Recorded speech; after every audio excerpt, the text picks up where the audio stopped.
বৌমা, দেখো না বাবু বাজার থেকে গলদা চিংড়ি নিয়ে আসছে। তাই মা, আমার কাছে একটা নারকেল আছে, তাহলে আজকে বানানো যাক চিংড়ি মাছের মালাইকারি। প্রথমেই আমি সমস্ত চিংড়ি মাছগুলোকে পরিষ্কার করে কেটে নেব। সমস্ত উপকরণগুলো রেডি করে নিয়েছি, তারপরে শিলনোড়ার সাহায্যে সর্ষে লবণ কিছুটা জল দিয়ে বেটে নিতে হবে।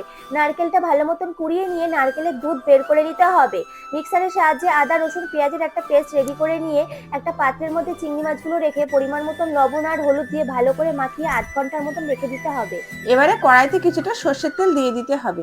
তেলটা ভালো মতো গরম হয়ে গেলে নুন হলুদ মাখানো চিংড়ি মাছগুলো ওই গরম তেলের মধ্যে দিয়ে খুন্তি দিয়ে হালকা করে নাড়াচাড়া করে নিয়ে ভেজে একটা পাত্রে তুলে নিতে হবে। তারপর ওই চিংড়ি মাছ ভাজা তেলের মধ্যেই আবারও একটু তেল দিয়ে ফোড়নে দিয়ে দিতে হবে গোটা গরম মশলা, তেজপাতা।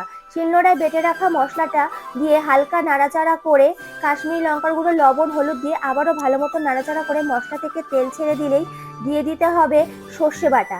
আবারও একটু ভালো মতো নাড়াচাড়া করে নিয়ে ভেজে রাখা চিংড়ি মাছগুলো দিয়ে ভালো মতো নাড়াচাড়া করে নিয়ে নারকেলের দুধটা দিয়ে আবারও ভালো মতন সমস্তটা একসঙ্গে মিশিয়ে নিয়ে ঢাকা দিয়ে দিতে হবে।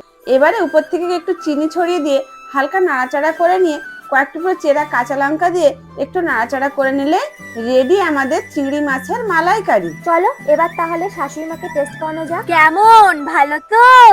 দারুণ।